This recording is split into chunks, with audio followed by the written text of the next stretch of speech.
Good morning students. Next આપણે unit number 3નું chapter number 2 law of supply છે, જેની અંદર આપણે નેક્સ્ટ ટોપિક જોવાના છીએ સપ્લાય ડિટર્મિનેટ્સ, એટલે કે factors affecting to the supply. Supply છે અને કયા ફેક્ટર્સ છે કે જે અફેક્ટ કરે છે. So first one is a price of the related goods, એટલે કે કોઈ પણ પ્રાઇસ છે એ ગુડ્સની શું છે એ જોવાનું છે. Second one is a goal of the firms, કોઈ પણ ફર્મ્સ છે એનો ગોલ એટલે કે એનો એમ શું છે. Third one is a expectations about the future price, એટલે કે ફ્યુચર પ્રાઇસ માટેની એની એક્સપેક્ટેશન શું છે એ. Next one is a natural factors, એટલે કે નેચરલ ફેક્ટર્સ એને કયા અફેક્ટ કરે છે સપ્લાયને. Next one fifth one the price of the factors of the production, એટલે કે પ્રોડક્શન કરવા માટે એ ફેક્ટર્સ છે એની પ્રાઇસ શું છે. Sixth one technology. Next seventh one is a improvement in the transport and the communications, એટલે કે ટ્રાન્સપોર્ટ અને કોમ્યુનિકેશન્સ છે એની જે સર્વિસીસ છે એની અંદર શું ઇમ્પ્રુવમેન્ટ આવ્યું છે. 8 one is a political conditions, એટલે કે રાજકીય કન્ડિશન શું છે એ જ્યાં પણ પ્રોડક્શન કરે છે ત્યાં.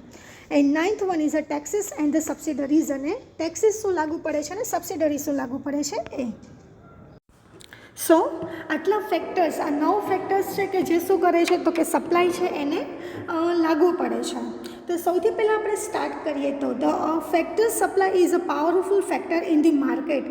આ ધ ફેક્ટર્સ છે માર્કેટની અંદર ખૂબ પાવરફુલ છે because the demand and the supply coordinately play a role for the price determinations in the market, એટલે કે ડિમાન્ડ અને સપ્લાય છે એ માર્કેટની અંદર વધારે પડતો રોલ પ્લે કરે છે કે જ્યારે પ્રાઇસ એની નક્કી કરવી હોય ત્યારે. A demand is a determinate by the some factors, તો ડિમાન્ડ છે એ ફેક્ટર્સ જે ડિટર્મિનેટ કરે છે. Likewise the supply is also influence by the many economical and the non economical factors. જેમ ડિમાન્ડના ફેક્ટર્સ અમુક ફેક્ટર્સ છે એ અફેક્ટ કરે છે, એ જ રીતે સપ્લાયને પણ આર્થિક અથવા તો બિન આર્થિક ફેક્ટર્સ છે એ શું કરે છે, ઇન્ફ્લુઅન્સ કરે છે. Let us examine them in the details. First, price of the related goods.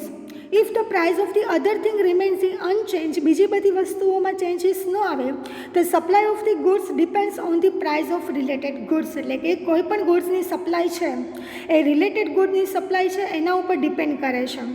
Four example, if the price of the Lux soap is increase, એટલે કે લક્સ સાબુ છે એની પ્રાઇસ વધી છે, તો trader will keep the more supply of the Lux soap, એટલે કે તો ટ્રેડર એવું કરશે કે લક્સ સાબુની વધારે ને વધારે સપ્લાય થાય two earn the more profit, કે જેના કારણે વધારે પ્રોફિટ કમાઈ શકીએ. If the price of the other related goods are also increase, તો બીજા બધા ગુડ્સ છે એના રિલેટેડ ગુડ્સ છે એનો ભાવ પણ વધે, there will the less effect on keeping the particular goods, તો એની પર્ટિક્યુલર ગુડ્સ ઉપર કંઈ અસર થતી નથી. હિયર ધ લક્સ સોપ આપણે ફોર એક્ઝામ્પલમાં લીધું છે તો કે લક્સ સાબુ છે, બીજા સાબુનો ભાવ વધે છે તેમ છતાં પણ લક્સ સાબુની ગુડ્સની અંદર કંઈ ઇફેક્ટ થશે નહીં. Generally, the trader would like to store the such a supply which have a high price because for the such a good the traders get a more benefits to earn. એટલે કે traders છે શું કરશે તો કે સાબુ છે એનો સ્ટોક વધારશે. શું કામ કે જ્યારે પ્રાઇસ વધશે ત્યારે વધારે બેનિફિટ કમાવા માગતો હશે એટલા માટે. This price difference affect the supply, કે જેના કારણે પ્રાઇસ છે શું કરે છે તો કે સપ્લાયને અફેક્ટ કરે છે. Second one is a goal of the firm. ફર્મનો ગોલ શું છે. Each and every firm wants to get a higher profit, એટલે કે દરેક ફર્મ્સ છે દરેક પેઢી છે એનો મેઇન એમ શું હોય છે તો કે એને પ્રોફિટ વધારે કમાવો by increasing the productions with the increasing the price of its in product, એટલે કે જેમ જેમ પ્રાઇસ વધશે એમ એનું પ્રોડક્શન પણ વધવું જોઈએ. But sometimes to sell this product by in going ignoring the profit, પણ ઘણી વખત છે એ વેચવા માગે છે પરંતુ એ પ્રોફિટ છે શું કરે છે, ઇગ્નોર કરે છે. Because they have a trust, જેને શું કરવો છે તો કે માર્કેટમાંથી ટ્રસ્ટ અર્ન કરવો છે.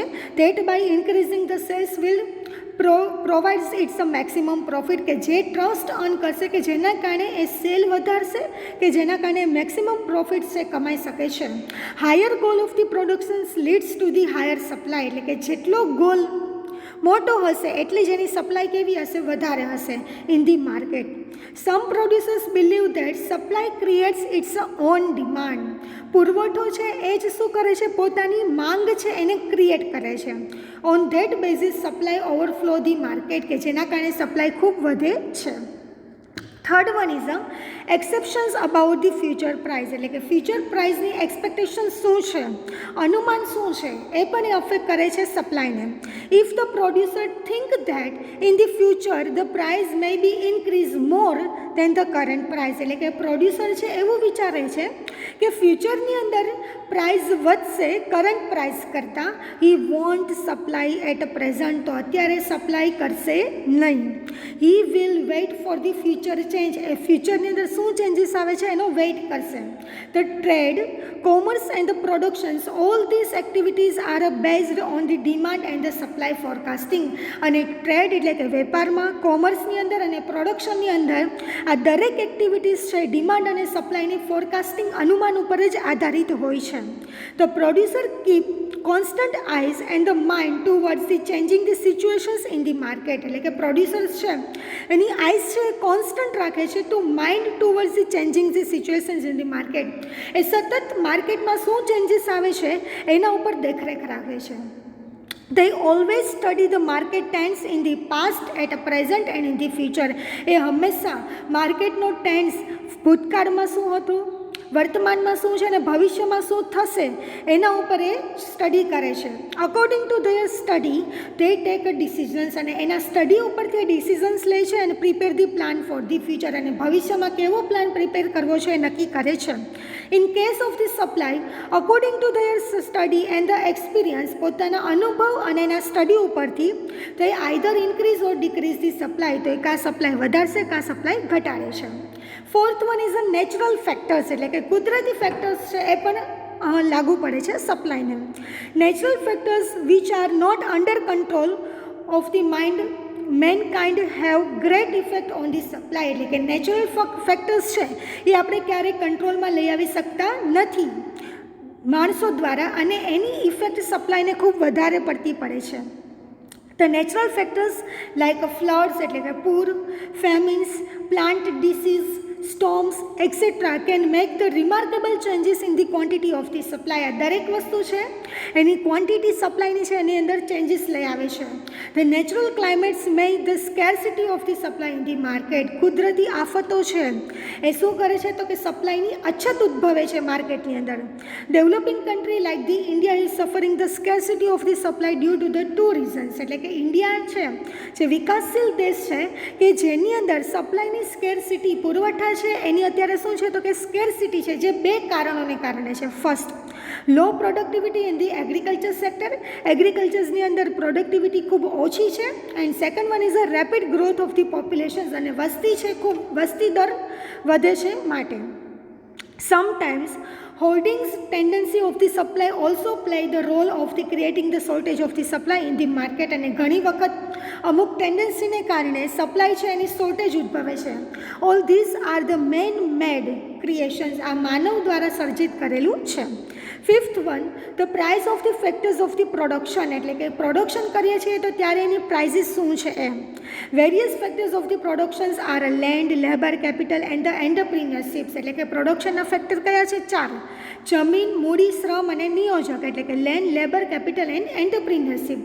If rent for the land, wages of the laborers, interest on the capital and the profit of the entrepreneurship increase, the cost of the productions also increase. એટલે કે જો જમીનનું ભાડું એટલે કે રેન્ટ છે શું છે તો કે જમીન ઉપર ભાડું ચૂકવવામાં આવે છે. લેબરને વેજીસ એટલે કે મજૂરી ચૂકવવામાં આવે છે. Interest on the capital, capital ઉપર વ્યાજ ચૂકવવાનું હોય છે. અને એન્ટરપ્રિનરશિપનો પ્રોફિટ છે ઇન્ક્રીઝ થાય, the cost of the production also increase, તો એની કોસ્ટ છે પણ પ્રોડક્શનની શું થાય છે? વધી જાય છે. Two avoid this the producer will reduce the production, અને જો એને અવોઇડ કરે તો એનું પ્રોડક્શન ઘટી જાય છે. But will not reduce the price, પર એની પ્રાઇસ ક્યારેય ઘટાડશે નહીં. From the last many years, the market price have a galloping trends to increase the inflation. Inflation તેજીને કારણે માર્કેટની અંદર પ્રાઇસ છે શું થાય છે તો કે વધે છે. Right from pin to piano, each and every commodities price have changed the picture of the economy. એટલે કે પ્રાઇસ છે એ ઇકોનોમીનું જે પિક્ચર છે એને ચેન્જ કરી આપે છે. Why? The main reasons are: first, factors. Price have increase, જો ભાવ વધે. શોર્ટેજ ઓફ ધી રો મટીરિયલની અછત હોય તેમ છતાં પણ ભાવ વધે છે. Production level is low than increasing the demand, જેટલી ડિમાન્ડ છે એટલું પ્રોડક્શન ન થતું હોય. Tendency to earn the more profit, વધારે પ્રોફિટ કમાવા માટે સ્ટોરેજ કરે છે. એન્ડ હોલ્ડિંગ હેઝ ઇન્ક્રીઝ, અને વધારે પડતું હોલ્ડિંગ થતું હોય તો એના કારણે પણ શું થાય છે તો કે પ્રોડક્શનને અફેક્ટ કરે છે, સપ્લાયને અફેક્ટ કરે છે. Next one is a technology. Application of the new technology increase the production and the supply, એટલે કે નવી નવી ટેકનોલોજી આવે છે એમ પ્રોડક્શન છે અને સપ્લાય પણ એ વધારે છે. New technology changes the method of the production and selling of the commodities. નવી ટેકનોલોજી છે એ પ્રોડક્શનની મેથડ અને એની કોમોડિટીઝ છે એનું સેલિંગ કરવાનું પણ એ ચેન્જીસ લઈ આવે છે.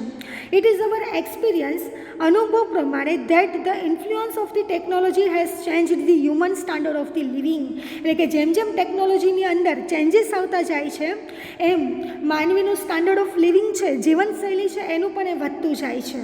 It has a great effect on the house living, our demand, our marketing and the selling. એની વધારે પડતી અસર હાઉસ લિવિંગને થાય છે, આપણી માંગને થાય છે અને માર્કેટની અંદર સેલિંગ માટે પણ થાય છે. Due to that unexpected new demand has raise, કે જેના કારણે આપણે અનુમાન નથી કરેલી એવી ડિમાન્ડ પણ ઉદ્ભવે છે. Now V use the modern equipment for the cooking, transportations, communications and many others way for our daily life. આપણી રોજિંદી જીવનની અંદર જ આપણે ઘણા બધા એવા મોડર્ન ઇક્વિપમેન્ટ યુઝ કરીએ છીએ કુકિંગ માટે, ટ્રાન્સપોર્ટેશન્સની અંદર, કોમ્યુનિકેશન્સ માટે અને ઘણી બધી આપણી ડેઇલી લાઈફની અંદર. That has the change our demand and the supply, એ આપણી ડિમાન્ડ અને સપ્લાય છે એને ચેન્જ લઈ આવે છે. Seventh one, improvement in the means of the transportations and the communications. Transportations અને કોમ્યુનિકેશન્સ છે એની અંદર ઇમ્પ્રુવમેન્ટ લઈ આવે છે. As we have discuss about the transport and the communications facility also help to increase the supply in the market, એટલે કે જેમ જેમ ટ્રાન્સપોર્ટેશન્સ અને કોમ્યુનિકેશન્સ ફેસિલિટીની અંદર ઇમ્પ્રુવમેન્ટ આવે છે, સપ્લાય છે એ પણ ઇન્ક્રીઝ થાય છે. With their help the goods can be transferred easily from the one place to another, કેમ કે ટ્રાન્સપોર્ટેશન્સ ફેસિલિટીની અંદર ઇમ્પ્રુવમેન્ટ આવવાને કારણે તમારો ગુડ્સ છે એક જગ્યાએથી બીજી જગ્યાએ ઇઝીલી ટ્રાન્સપોર્ટ થઈ શકે છે. Such a improvement made the market smaller and increase the supply, કે જેના કારણે માર્કેટની અંદર નાનું થઈ ગયું છે અને સપ્લાય વધી ગઈ છે. Now we can transfer the goods and services from one state to another state. અત્યારે એક રાજ્યમાંથી બીજા રાજ્યમાં પણ ઇઝીલી તમે ગુડ એન્ડ સર્વિસીસ ટ્રાન્સફર કરી શકો છો. કન્ટ્રી ટુ કન્ટ્રી, એક દેશમાંથી બીજા દેશમાં પણ ટ્રાન્સપોર્ટેશન થાય છે વિધિન અ શોર્ટ ટાઈમ, ટૂંકા સમયની અંદર.